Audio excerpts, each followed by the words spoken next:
Witajcie moi drodzy widzowie, 5 kampanii po 300 tur. Będzie oczywiście omówione 300 tura, 200 tura, 300 tura wraz z pokazaniem co się po prostu na świecie dzieje. Wybrałem 4 frakcje, które są powiedzmy słabe i raczej nic nie wznoszą na przykład do kampanii, jak na przykład Wybrzeże Wampirów czy na przykład Zwierzę Ludzie, a 5. frakcję wybrałem Imperium Elze von Draken na zasadzie takiej co by się wydarzyło gdyby Elze von Draken po prostu nie było. I moim zdaniem to pokaże bardzo ciekawe spojrzenie na kampanię bez samej Elzy, czy można by jeszcze testować względem na przykład bez Karla, można by też testować względem na przykład krasnoludów, bo uważam, że Imperium krasnoludy są dominującymi 2 frakcjami względem kampanii, niezależnie od tego co się po prostu wydarzy. Jedynie co mogłoby się wydarzyć to kwestia tego, że szybko byśmy dojechali albo krasnoludy, albo Imperium, gdybyśmy grali przeciwnymi frakcjami, ewentualnie gdybyśmy grali tymi frakcjami, ale to by wtedy tak samo się dobrze potoczyło, jak samo po prostu AI grając po prostu Imperium plus krasnoludy. Zapraszam oczywiście do lajkowania, subskrybowania tego kanału, jeśli filmy wam się podobają i zapraszam do oglądania całego materiału, a tym bardziej, że poświęciłem prawie na to ponad 20 godzin, więc moim zdaniem warto poświęcić chwilę czasu. Kampania numer 1, 100 tura. Jak to wygląda? Zagrałem tutaj Kazrakiem, bo wiecie, jak mówiłem wcześniej, Zwierzę Ludzie raczej tutaj dużo nie wznoszą, więc zobaczymy, kto tutaj dominuje. Zacznijmy może od tutaj dyplomacji. O kurczę, Lodowy Dwór jako pierwsza siła, Wisseland druga, Zachodnie Prowincje trzecia, Nagarond czwarte, Ekspedycja Żelaznej Brwi piąty. Tutaj mamy jeszcze Angrunda, mamy Itze, mamy też Północne Prowincje. No wygląda to, powiem szczerze, dosyć ciekawie. Moim zdaniem możemy zerknąć na taką pierwszą 20, bo potem to już raczej nie ma większego znaczenia. Choć widzę, że Nurgle jeszcze się trzymają w 100 turze, jestem zaskoczony mile. Więc przejdźmy tutaj, zobaczymy jeszcze jak względem na przykład osad. No względem osad Itza, no Itza tutaj może zerkniemy względem po prostu Lustrii. Lustrie widzę zdominowały jaszczury, właśnie kult Soteka i Itza podzielili się tym. O, widzę, Zinch już został tutaj bardzo pokonany, zostały mu tylko 4 osady. Więc tu już Arabia akurat jaszczury, krasnoludy, Imperium Bretonia. Krasnoludy zdecydowanie tutaj dominują na całej mapie. Widzę, że Kislev tutaj walczył chyba pomagali chyba Ungrima ratować, ale widzę, że to coś ewidentnie nie wyszło. Wurzag, skarśnik Wurzaga tutaj wciągnął. I wygląda to ciekawie, choć krasnoludy raczej zaraz zakończą tutaj żywot zielonoskórych. Zielonoskórzy, no jedynie Grimgor widzę mega mocno tutaj ciśnie i to są chyba jedyni zielonoskórzy, którzy się tutaj jeszcze trzymają. No tak, bo już raczej skarśnik tutaj odpadnie. Jak widzicie, krasnoludy zdecydowanie tutaj cisną. Ciśnie o dziwo Kislev. Jestem naprawdę zdziwiony, że Kislev robi to, co robi. Norska już jest pokonana, demony chaosu, Archaon, no tu już raczej słabo wygląda. Tym bardziej, że Kislev z nimi toczy wojnę, a Kislev tych armii ma sporo. Jeśli chodzi o Kataj, no Kataj został tutaj zdecydowanie zdominowany przez Wielki Kataj, więc dali sobie chłopaki tutaj zdecydowanie radę. Imryk jakoś jeszcze tutaj broni.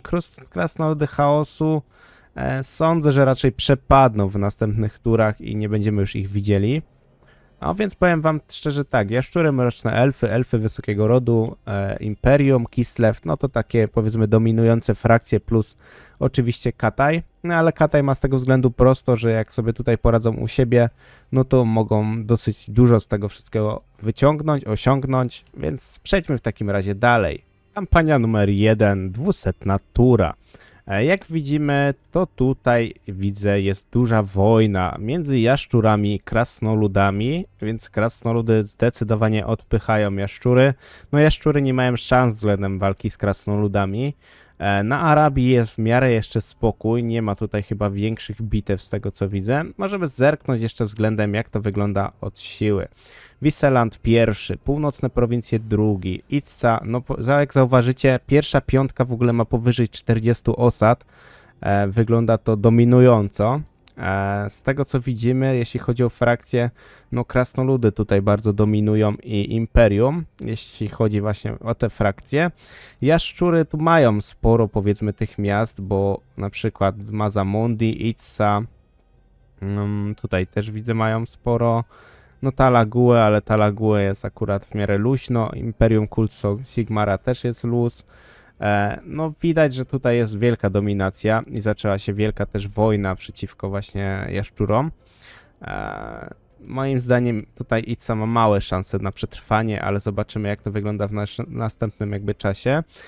Elfy wysokiego rodu się tutaj bronią i w sumie oni też specjalnie tu nie walczą. Widzę, że nasze leśne elfy zaczęły mocno cisnąć na Garonda, ale jestem zdziwiony, bo tutaj widzę, że Bretonia idzie dosyć mocną szarżą.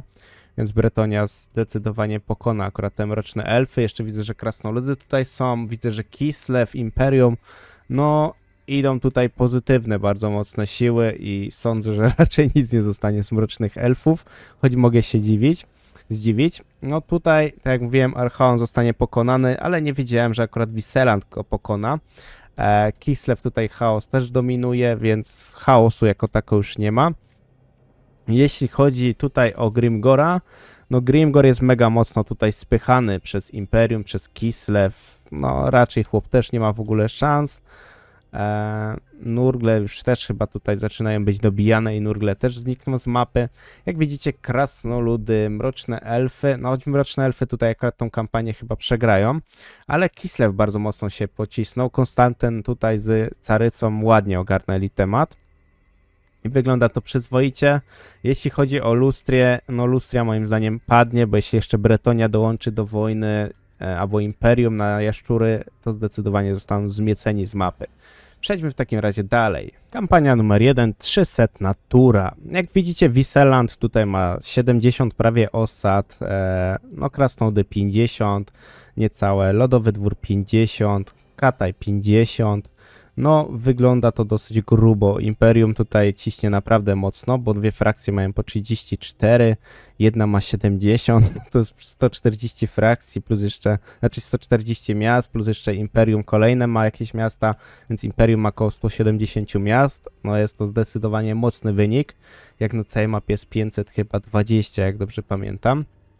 Mroczne elfy zostały zdecydowanie zdominowane przez krasnoludy, elfy wysokiego rodu, jeszcze Kislev się tutaj wbił, no nie mieli po prostu żadnych szans.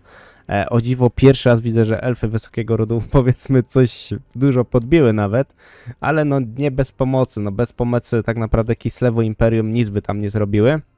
Elfy wysokiego rodu przeciwko mrocznym elfom nie mają żadnych szans.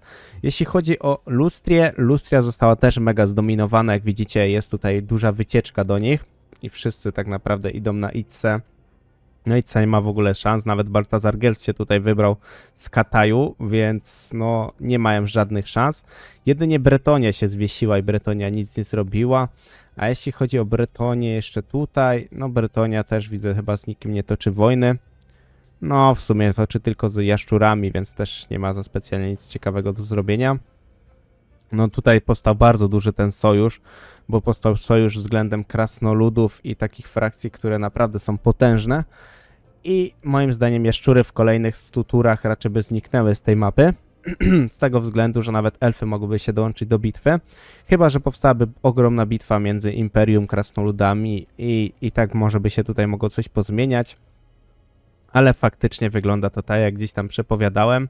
Jedyna różnica taka, że Kataj tutaj coś więcej porobił, no i Kislev więcej porobił, bo te frakcje są właśnie trochę takie, bym powiedział, jak zawieje. Jeśli na przykład Imperium szybko nie wspomoże Kislevu, no to Kislev moim zdaniem w większości odpadnie też w kampanii.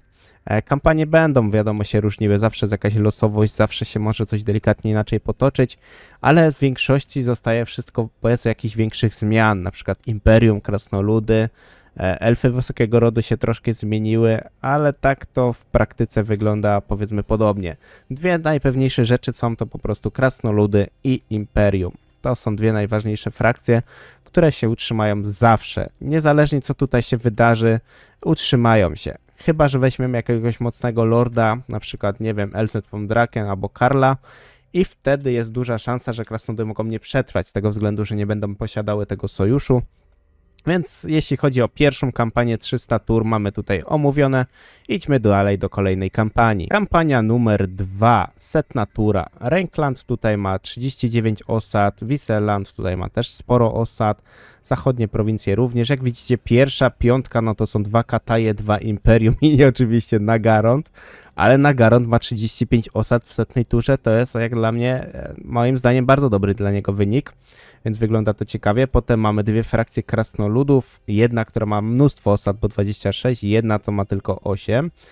Mamy też oczywiście elfy wysokiego rodu, mamy też ducha Paux, czyli po prostu jaszczury. Zastęp się nawet tutaj trzyma, elfy są oczywiście też, elfy, no nawet Neheka się tutaj załapał, o dziwo, ale zobaczmy, jak to wygląda względem całej mapy. No jeśli chodzi o Arabię, na Arabię się dzieje ciekawie. O dziwo, Skarbrand bardzo dużo zaczął tutaj zdobywać. No tak jak mówiłem, no jestem jedynie zaskoczony, że na przykład piraci z Saratosy plus dodatkowo Arkan, coś tutaj widzę, jakiś sojusz pomógł, że coś tam zrobili, ale też już Wisseland tutaj ściga ich zdecydowanie i w ogóle Imperium mocno wskoczyło na Skavena. No armia, jaka tutaj do tego Skavena zmierza, no stwierdzam, że raczej ze Skavena za chwilę nic nie zostanie. Tutaj też widzę, że jakiś sojusz Bretonii, elfów też powstał. Krasnoludy, no krasnoludy tutaj mega zdominowały, a Zaga już nie ma. Krasnoludy chaosu są mega podzielone i oni chyba toczą wiele bitew, choć widzę, że jakieś chyba sojusze tutaj są zawarte. Kislev, o dziwo, Caryca padła, a Konstantyn żyje, co jest bardzo dziwną rzeczą, ale szczerze powiedziawszy, długo on raczej nie pożyje, no bo już jak widzicie, nie dość, że tutaj Astragot, nie dość, że Archaon tutaj zmierza, no to raczej słabo. Chyba że akurat Imperium wyruszy tą armią, co tutaj stoi i może go odeprą. Jeśli chodzi o Kataj, no Kataj zdecydowanie ładnie tutaj podbił, bo w setnej turze Kataj wyciągnął naprawdę ładne wyniki. I jest duża szansa, że raczej Kataj tutaj zdominuje to wszystko. Grimgor został bardzo przyhamowany, bo Grimgor chyba musiał z kimś tu ostro wtoczyć wojnę, bo wątpię, że tak mało by się tutaj rozwinął. A chyba że te krasnoludy chaosu go mega mocno przycisnęły.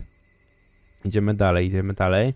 No z norskiej w sumie nic nie zostało. No mroczne elfy ładne tutaj mają sojusz, ładnie tutaj cisną, bardzo dużo ziem zajętych.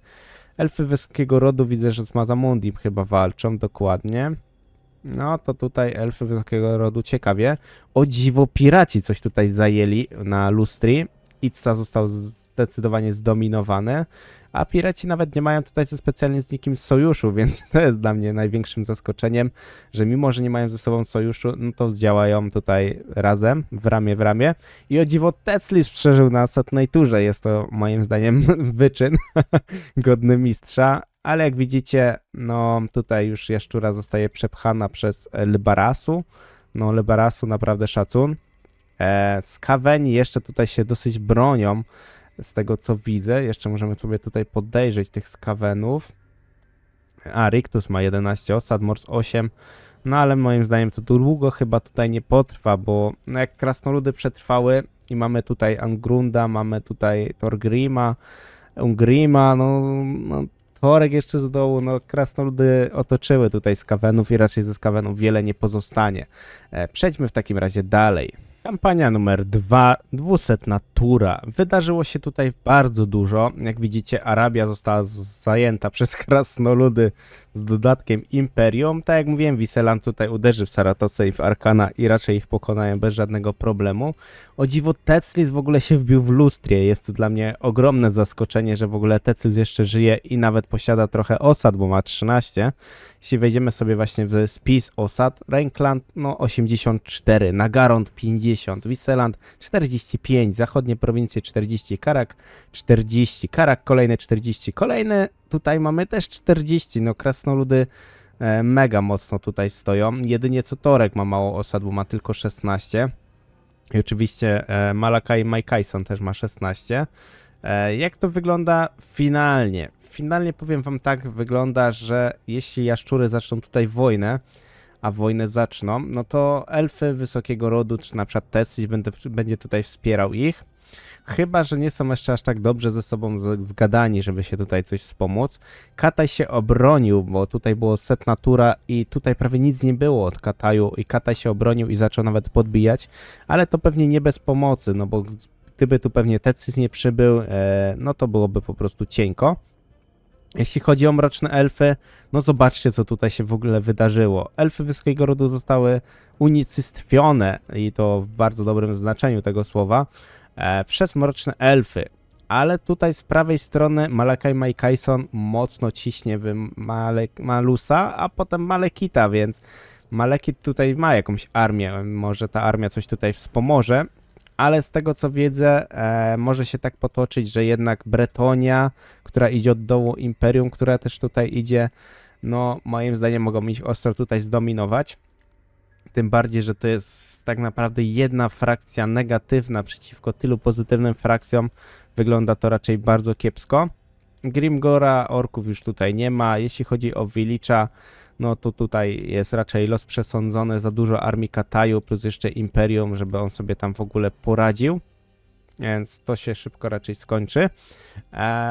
No Skaweni zniknęli w 100 tur, no ale to było oczywiste, skoro mieli krasnoludy z każdej strony, no to nie było innego wyboru, żeby po prostu przetrwały.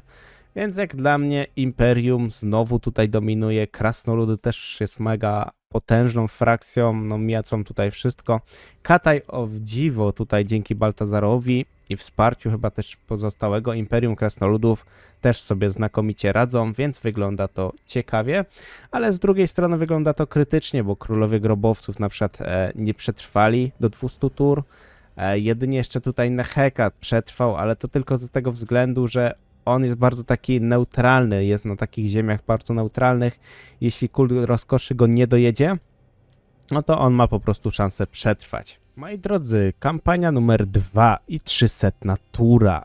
Co tutaj się wydarzyło? Wydarzyło się bardzo wiele. Już nawet jak tutaj najadę, ile osad jaka frakcja posiada, jest to po prostu już dla mnie szok. No tutaj jak sobie zauważycie, mamy 90 plus 80, 170 tak naprawdę osad posiadają dwie frakcje Imperium. Krasnoludy ponad 100 też we dwie, a jest ich tak naprawdę jeszcze trzecia, znowu 40. No tutaj Imperium ma ponad 200 osad, krasnoludy bardzo podobnie. Jedynie jak to wygląda względem całej mapy, no widzicie, co tutaj się wydarzyło. Tutaj jeszcze jaszczurki się broniły, Tetris się bronił, ale zostali oni zgnieceni. Wręcz, choć widzę, że krasnoludy jedne też zostały zgniecione. Torek został zgnieciony w ogóle przez Wisseland, więc coś tutaj musiało mega zaskoczyć. Klan niebieski, czyli Angrund, no zdecydowanie podbił mega wiele tutaj ziem. Pół Arabii podbite, drugie pół ma prawie król z Wisselandem. No, wygląda to mega kozacko. Elfy zaczęły już tutaj przegrywać wojnę z krasnoludami, a jeśli chodzi tutaj o górną granicę Malekita, no Malekit raczej przegrywa tą wojnę. Z tego względu, że z krasnoludami wygrać wojnę, no to jest bardzo ciężko. Nawet nie wiem, czy samo Imperium by dało radę wygrać z krasnoludami. Sądzę, że jednak krasnoludy dalej mają tego asa w rękawie i mają mocniejsze te jednostki, jeśli chodzi o automat. No, Kataj tutaj przetrwał tylko dzięki pomocy, jak zauważycie sobie, Wisselandu, bo gdyby nie Wisseland, no to tutaj byłoby zdecydowanie krucho. Elfy wysokiego rodu przestały w sumie istnieć dodatkowo. No, jak dla mnie wygląda to po prostu imponująco, choć Nagaron ma 66 osad, więc dla niego też wielki szacun, że do 300 tury bardzo mocno się trzyma, mimo że walczy tak naprawdę z wieloma wrogami i to takimi bardzo wymagającymi, to zdecydowany szacun. Jak widzicie, kolejna kampania zakończyła się bardzo dobrze dla krasnoludów, Kataju i oczywiście Imperium. Jeśli chodzi o mroczne elfy, bronią się, ale raczej długo nie wytrzymają, tym bardziej, że jak zobaczycie, ile armii tutaj zmierza w tą stronę, no to Rogalik zostanie przejęty zdecydowanie przez krasnoludy, a jeśli jeszcze wskoczy jakaś asysta Imperium, to już w ogóle nie będą chłopaki mieli żadnych szans. Moi drodzy, kampania numer 3 i 114 tura. Tutaj miałem problem z save'em, więc wrzuciłem 114, bo jakoś mi dziwnie zapisywało.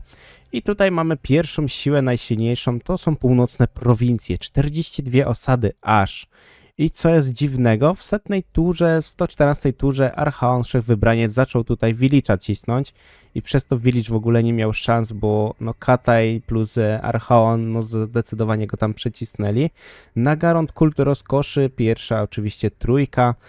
Mamy klan Angrund na 31, 31 osad, Stefardziele Grimgora, Reinkland, mamy jeszcze Itze, elfy oczywiście, no tutaj mało jest tych krasnoludów i zobaczmy jak to wygląda w praktyce w ogóle. Zinch tutaj przetrwał i toczy jakieś zacięte walki z jaszczurami, tylko że toczy walki z 2 jaszczurami naraz, w sumie z 3, bo kult Soteka tutaj zaczął wcisnąć, a Oxolot tutaj przegrał w bitwę, odleciał całkowicie. W ogóle Zinch tutaj mega ciekawie tutaj rozbudowuje się wszystko, bo ma też powrzucane względem właśnie lustri jakieś osady, więc wygląda to ciekawie. Krasnoludy jak to krasnoludy dalej mocno cisną i nie przestają. Z tego co widzę Angrund bardzo mocno tutaj zaorał i w sumie krasnoludy są wszystkie ze sobą połączone. Skaweni już też przestają tutaj istnieć. O dziwo Nurgle, Kugata, Nurgle się trzymają jeszcze chwilę, ale moim zdaniem to długo nie potrwa. O dziwo Grimgor zaczął bardzo dużo ziem tutaj podbijać, bardzo szeroko się też rozłożył, co trochę mu zaszkodzi, bo jak zauważymy ilość armii, którą tutaj posiada, no jest to zdecydowanie za mało, żeby walczyć. Tym bardziej, że walczy już z krasnoludami, a jest duża szansa, że tak naprawdę Kataj się też zaraz do niego tutaj odezwie i będzie po prostu słabo. Imperium, no Imperium jak to Imperium sobie dalej zawsze znakomicie radzi. Kislev o dziwo przetrwał i też tutaj walczy. O dziwo nawet Legiony Chaosu się tu powbijały w Norską. Wulfric w ogóle ma tutaj zajęte ziemię od elfów wysokiego rodu. Kółeczko jest w połowie już zdominowane przez mroczne elfy. Więc raczej może być tak, że w następnych turach, 200 turze się po prostu to mega dużo tutaj pozmienia. Nagarond zdecydowanie się trzyma. Mazamundi tutaj jest raczej na swojej wysepce jak w większości kampanii, rzadko kiedy się gdzieś tam wychyla dalej. Dziwne jest, że Sotek jest taki rozdzielony z Icą, ale dzięki temu we dwójkę tutaj dominują na lustri. Bretonia w ogóle wypadła z gry, jeśli chodzi o lustrię, jeśli chodzi tutaj o koło Imperium, czy tam na Arabii, no to tam parę osad mają, więc nie ma większego szału, więc przejdźmy dalej. Kampania numer 3 i 200 tura. Tutaj się zmieniło bardzo wiele, z tego względu, że Grimgor, mimo że posiadał wiele ziem, został po prostu przejechany. Krasnoludy Chaosu w ogóle zaczęły też tutaj ostro dojeżdżać. Krasnoludy Chaosu z krasnoludami standardowymi zacięcie tutaj walczą. Village o dziwo przez 80 ponad tur przetrwał oblężenie. Z tego względu chyba, że właśnie, no tak jak miałem mówić, z Archaonem zaczęli tutaj mocno wojować i to opóźniło wszystko. Tym bardziej, że Archaon tutaj no dał ładne tutaj jednostki, też lordów na 45 poziomie, to raczej mógł dużo tam odpierać. Nurgle przestały istnieć standardowo. Jeśli chodzi o Zincha, no Zinch raczej tu zdecydowanie przegiął, lekko mówiąc, pałkę. I z tego względu, że toczy wojnę z krasnoludami, z Bretonią, dodatkowo z kultem Soteka, no nie ma w ogóle szans. Poboczna frakcja Slaneszowa sobie tutaj żyje w spokoju i nic się im tam nie dzieje. Jeśli chodzi o Lustria, Lustria jest dominowana przez jaszczury. Kataj też przestał istnieć. Jeśli chodzi o Mazamundiego, widzę, że on tutaj ma ciężkie przeżycia, że tutaj się wszyscy biją. Kółeczko zostało zdominowane przez mroczne elfy. I mroczne elfy, z tego co widzę, uderzają na Bretonię i jest szansa, że zdobędą Bretonię. Tym bardziej, że Nagarond tutaj wciągnął, widzę, Malusa do siebie. I wojna wygląda dosyć ciekawie, bo Kislev tutaj walczy z demonami chaosu. Z tego co widzę, jest duża szansa, że jednak Atyrion jeszcze tutaj żyje. Że tutaj mroczne elfy zaatakują Imperium i tak samo Bretonię. Co tu się jeszcze może takiego ciekawego wydarzyć? Chyba tyle z takich ciekawszych rzeczy. Zostawimy więcej słów do ciekawszych rozwojów. Wydaje mi się, że w 300 turze będzie wiele do mówienia. Jeszcze możemy sobie zobaczyć, jak to wygląda kwestia osad. No osady są w miarę, powiedzmy, gdzieś tam wyrównywalne. Jeśli chodzi o siłę, no elfy zdecydowanie, oczywiście Imperium, krasnoludy, mroczne elfy, no tak mniej więcej to wygląda. Kampania 3 i tura 300. Dużo się tutaj nie pozmieniało z jednej strony, bo jak zauważycie po osadach jest to dosyć dalej wyrównana walka, a jak sobie zauważymy po na przykład mapie, elfy zaczęły tutaj szczerze powiedziawszy, nie wiem co zaczęły. Bronić się przed Imperium i Bretonią. Imperium tutaj mega mocno ich zaatakowało i dużo mocnych armii tu pewnie jest. Jeśli to jest Viseland, to zdecydowanie mocne armie tutaj się znajdują. Jeśli chodzi o Arabię, Arabia raczej należy do krasnoludów, Imperium, delikatnie Bretonii, ale też zaczęli się tutaj z dżunglą już wbijać kult Soteka, który wywołał wojnę ze krasnoludami z Bretonią.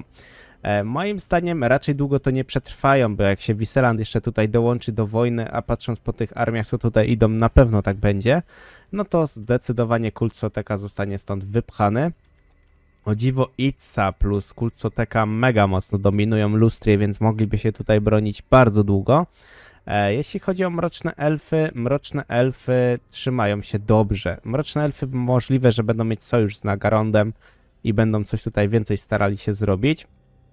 Jak dla mnie wygląda ta kampania dosyć ciekawie. Tym bardziej, że o nie, tutaj chaos został, widzę, wypchany z ziem norskiej, ale znowu mroczne elfy też tutaj mogą przypuścić mocny atak, więc nawet się tam trzymają. Ale jak sobie zauważymy, Baltazar Geld podbił tutaj większość chaosu i idzie w stronę tak naprawdę dalszego chaosu. Będzie wspomagał Malakajem Majkajsona. Malakai ładnie tutaj ogarnął mapę, ale to dzięki też Katajowi. No Malakai ma mnóstwo, bo 30 prawie osad to na niego jest naprawdę jak dla mnie wyczyn, bo on sobie w kampaniach rzadko kiedy radzi, więc zdecydowanie grubo. W ogóle, że Viseland też tutaj podbił ziemię Ameryka, Drazota też jest dosyć ciekawe. Krasnoludy, no mega tutaj pocisnęły. Z tego co widzę, Torgim tylko tutaj odpadł z tych krasnoludów. No i w sumie...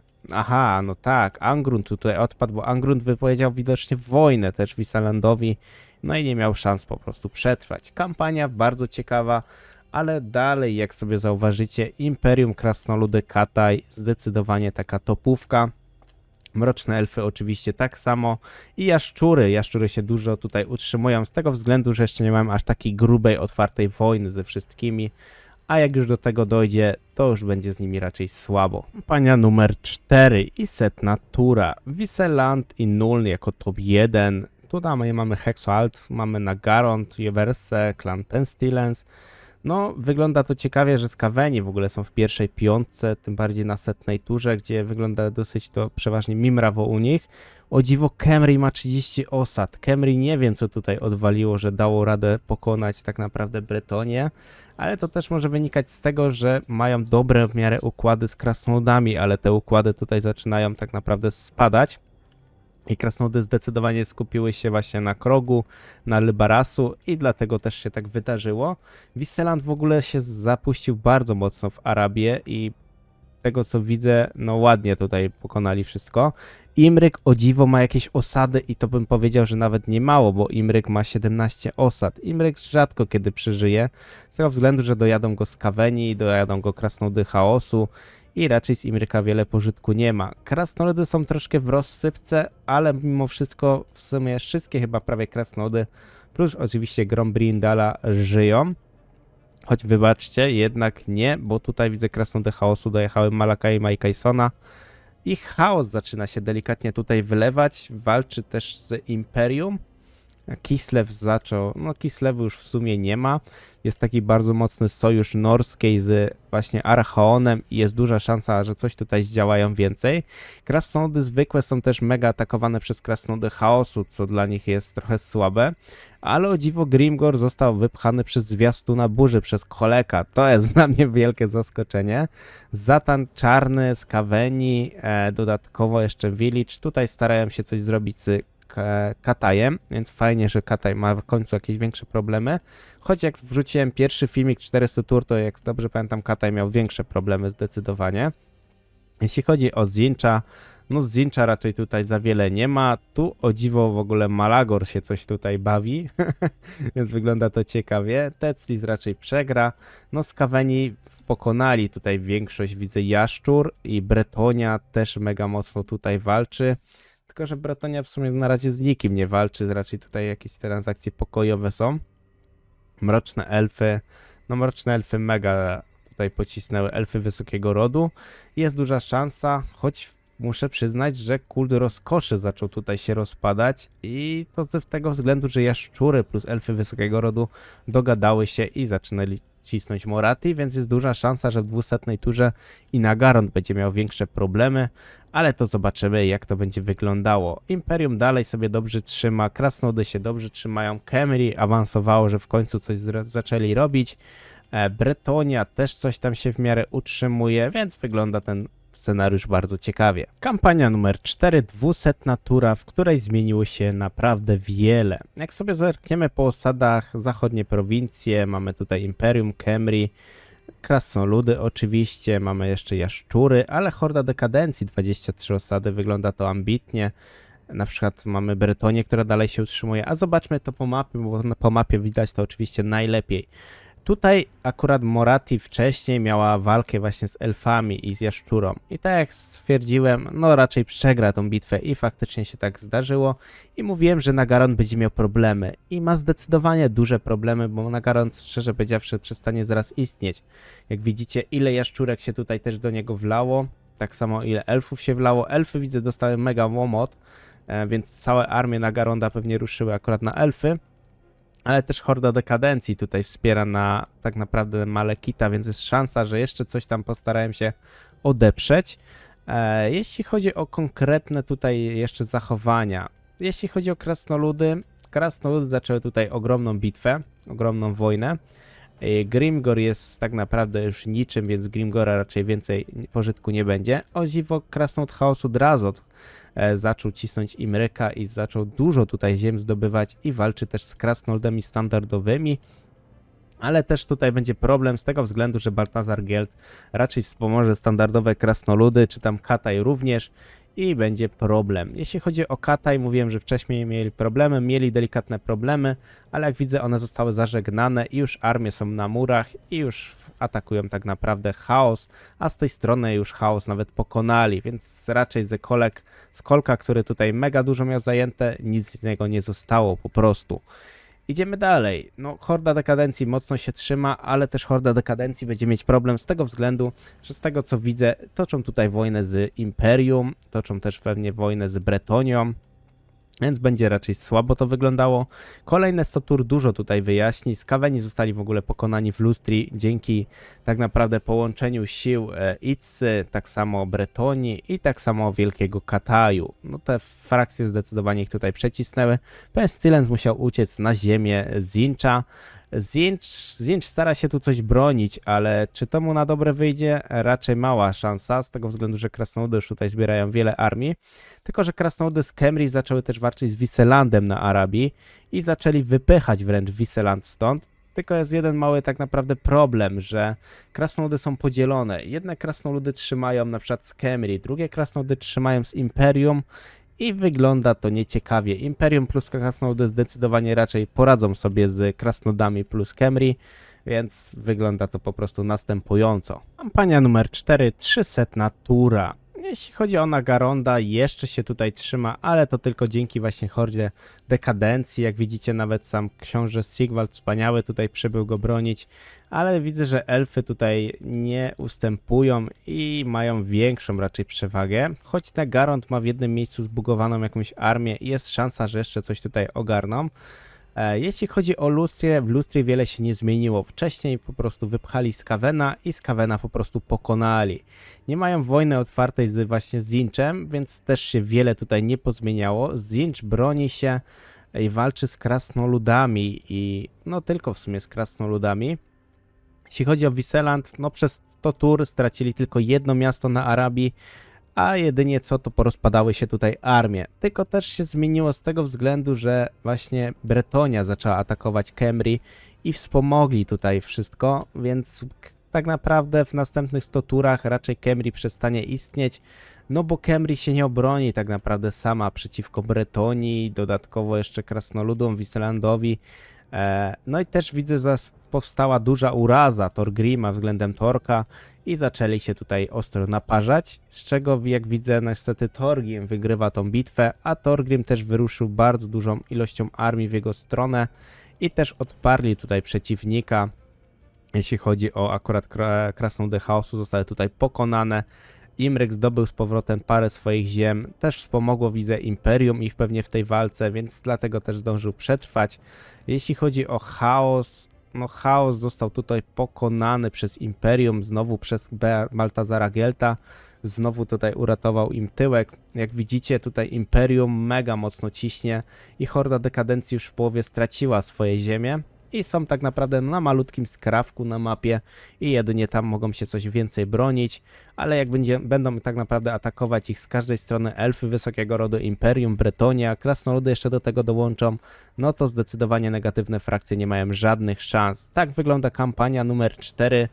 I jak widzicie, no dosyć ciekawie. No fajne jest to, że krasnoludy same ze sobą się biją, bo to chociaż jest jakaś rozrywka i też nie masz takiej dużej potęgi względem rozwoju kampanii. Kampania numer 5 i najciekawszą zostawiłem na koniec. Elzeb von Draken, czyli odjąłem tak naprawdę Imperium, bardzo mocną, legendarną bohaterkę, lordową w sumie. Jeśli chodzi akurat o nią, no tutaj wydarzyło się ciekawie. Leśne elfy zaczęły zajmować Nuln i zaczęły też tutaj walczyć z innymi. Poboczna frakcja, z którą walczy Elzebt, no jak widzicie dalej walczą, dalej przetrwali i jest to bardzo zabawne dla mnie. Ale Ikit Szpon mega mocno tutaj pokonuje krasnoludy wraz z Skragiem Siepaczem. Orkowie zaczęli mega mocno dominować. Jak zauważyliście, zabrałem tylko Elzeb von Draken i od razu orkowie zaczęli dominować. Nawet Azak na przykład pokonał prawie Ungrima całego i zaczął walkę z Imperium, co jest moim zdaniem fajne. Z drugiej strony krasnoludy chaosu zaczęły lepiej sobie radzić i Caryca na przykład została bardzo szybko pokonana, pewnie nie bez pomocy orków, więc to też fajnie wygląda. Norska sobie radzi, chaos ogólnie sobie zaczął w miarę dobrze radzić. I jak widzimy, chaos zaczął trochę walczyć tutaj z Wielkim Katajem, ale niestety Skaven szybko tutaj widzę poległ. Szkoda, bo gdyby mieli Skavena, zdecydowanie większe szanse by tutaj były, ale jak sobie zauważymy, na przykład Grimgor już ma 27 osad, Nagarond, Itza, no jak widzicie, szczury sobie radzą, orkowie sobie radzą, ale w takiej pierwszej topce nie ma na przykład Renklandu, nie ma na przykład, no wiadomo, Elzeb nie ma, no bo nią nie gramy, nią gramy i przez to nic nie robi, ale wygląda to dosyć takie wyrównanie, jest wiele frakcji, które faktycznie sobie coś jednak robią, coś sobie radzą. I jak widzę, Tzeentch odżył. Tzeentch odżył i z tego względu w setnej turze zajął sporo terenów, mimo że toczy on takie dziwne walki, jak widzę, bo walczy ze krasnodami, z Imperium, walczy jeszcze z jaszczurami. A choć z jaszczurami widzę jeszcze pokój jest przez chwilę, więc ta kampania jest moim zdaniem jedna z takich ciekawszych i to pokazuje, jak wiele może się zmienić, jak zabierzemy jednego na przykład potężnego lorda, jedną potężną frakcję i po prostu ją unieszkodliwimy. Nawet wampiry, które zawsze odpadały, utrzymują się jeszcze chwilę na powierzchni, ale raczej długo to nie potrwa, chyba że akurat Azak tutaj pomoże zdecydowanie i coś zacznie się tutaj dziać. Ale już na przykład wizja Imperium nie wygląda tak ciekawie, bo nawet czy to właśnie Volkmar, czy tak samo tutaj Karl, no już nie wyglądają tak przychylnie. Jedynie co, no Baltazar Gelt to w sumie tego nie odczuł, no bo Baltazar Gelt walczy po swojej po prostu stronie i tyle. Kampania numer 5, Elzeb von Draken, czyli takie największe zaskoczenie, które zostawiłem wam na sam koniec. Jeśli chodzi o osady, no zobaczcie, kto ma najwięcej. Obieży świat, rachowacze kości. No, jak widzicie, mamy tutaj dwie frakcje orków w pierwszej piątce, jeśli chodzi o największą ilość miast. Tak samo tutaj Nagarond, jaszczury sobie radzą. Już nie mamy tutaj Imperium, nie mamy tutaj krasnoludów. Wygląda to dużo ciekawiej i moim zdaniem ciekawiej wtedy by też się grało. Jeśli chodzi tutaj o zerknięcie standardowo na mapę, u Tzeentcha wybuchła ostra wojna i przez to, że on wojował z krasnoludami, wojował z Bretonią, wojował tak naprawdę prawie z każdym, no to miał problem, no bo jaszczury wjechały mu na plecy i go po prostu przecisnęły. Więc raczej z Tzeentcha możliwe, że w 300 turze nic z niego nie pozostanie, choć też jaszczury zaczęły też walczyć z krasnoludami bardzo odważnie, w ogóle mega mocno tutaj pocisnęli, jestem mega z nich dumny. Jeśli chodzi akurat o Lustrię, Lustria jest całkowicie opanowana przez jaszczury, no 3 jaszczury się tam wbiły i wygląda to mega mocno. Jeśli chodzi tutaj o mroczne elfy, no mroczne elfy już dominują powoli, kółeczko pomaga im nawet tutaj, jak widzicie, flota grozy. O dziwo, coś flota grozy zaczęła nawet robić. No ale Wulfric już zdominował połowę tak naprawdę Imperium, całą swoją Norskę. Dodatkowo dzięki orkom mieli łatwiej. Nawet dzięki orkom, tak jak mówiłem, przeżyją właśnie Sylwania. I faktycznie przeżyła. Jak sobie zobaczymy, no Azag ma bardzo dużo armii, jest trzecią siłą w ogóle na świecie. No tak naprawdę pierwsza trójka, no w sumie pierwsza piątka to mamy 3 tak naprawdę frakcje zielonoskórych i 2 frakcje mrocznych elfów. Fajnie, fajnie, bo w końcu negatywne frakcje sobie radzą dobrze. Nawet Skaweni tutaj przetrwali w tym wszystkim i dobrze sobie radzą. Orkowie, no tutaj coś się w ogóle odwaliło, że stoi tak dużo. Więc szkoda właśnie, że one się tak czasem bugują i nie ogarniają tematu. Kataj się odbił i zaczął tutaj zrobić granicę względem właśnie Zatana Czarnego. Zatan Czarny, nie wiem co on tu w ogóle kombinuje, jakoś naokoło idzie, więc raczej wiele tutaj też nie zdziała. Ale wygląda to bardzo ciekawie. Tak jak mówiłem wcześniej, jak odejmiemy tylko jednego lorda mocną frakcję, to od razu na mapie może się wiele wydarzyć i faktycznie tak się wydarzyło. Karl Franz upadł. Moi drodzy, kampania numer 5, 300 tura LZ von Draken. Co tutaj się pozmieniało? No widzę, że się pozmieniało, choć elfy dalej w pierwszej piątce się tutaj trzymają, mroczne. Rachowacze kości też się trzymają, jedynie tutaj Itza i Harganet się tutaj wdrążyli, jeśli chodzi o siłę. Względem osad obieży świat trochę tutaj upadł, ale z tego względu, że on widzę walczy z wieloma frakcjami naraz. Z tego względu, że on też ma sojusz z Azagiem i wygląda to tak, że walczy z Bretonią, z elfami i tutaj delikatnie zaczęli się powiedzmy cofać. Choć kampania wygląda i tak bardzo przyzwoicie. U Kataju się za wiele nie zmieniło, jedynie co Grimgor zaczął tutaj przegrywać. I po prostu Kataj zaczął go mocno dojeżdżać. W ogóle poboczne frakcje tutaj nawet przetrwają, więc to jest dla mnie zabawne. Archaon, Krasnoludy Chaosu, no ogólnie chaos, negatywna frakcja dominuje, bo powiedzmy gdzieś tam więcej niż pół mapy mają. Jeśli chodzi o Zincha jeszcze tutaj się broni. W ogóle się tutaj nic nie zmieniło przez 100 tury, co jest dla mnie zabawne, ciekawe. Lustria została dominowana przez mroczne elfy. Odpuściły sobie stronę podbijania, widzę. Kult rozkoszy po prostu odpuścił sobie elfy wysokiego rodu i poszedł ostro cisnąć jaszczury i bez problemu im to idzie. Tym bardziej, że Itza się zbagował i nie ma wtedy żadnych szans się bronić. Dopiero jak do niego tam podejdzie, zacznie się coś więcej dziać. Nagaron, czyli tak naprawdę Nagaron plus flota grozy zaczęła niszczyć elfy wysokiego rodu, które pewnie w kolejnych 100 turach by upadły. No, moim zdaniem tutaj negatywne frakcje mają zdecydowanie większe szanse na wygranie. Tym bardziej, że orkowie się tutaj rozrzucili dosyć grubo. Jedynie co Skaweni zaczynają tutaj dziwnie walczyć, bo walczą z orkami i walczą chyba będą z krasnoludami, więc tutaj mogłoby się wiele wydarzyć na tym terenie na Arabii. I wiele tutaj by się mogło wydarzyć, bo zależy wszystko od tego, co by się tutaj wydarzyło względem orków i Kataju. Grimgor na przykład z Wielkim Katajem, jakby tu za Mingem walczył, mogłoby być mega fajnie. Jedynie jakieś niesnacki mogłyby tutaj powstać względem na przykład, nie wiem, krasnoludów chaosu, a właśnie to miałem mówić, że krasnoludom chaosu, a orkami. I to też wtedy znowu zmieni wszystko. Ta kampania mogłaby się okazać najciekawsza z tego względu, że Imperium upadło i tutaj walczą takie frakcje, bym powiedział, wyrównane, które nie mają ogromnej przewagi. Jedynie co to jeszcze te krasnoludy tutaj się mogą coś zrobić, ale krasnoludy też są dojeżdżane powoli przez jaszczury, choć widzę, że tutaj traktat udało mi się podpisać, więc gdyby nie ten traktat, byłoby ciekawie.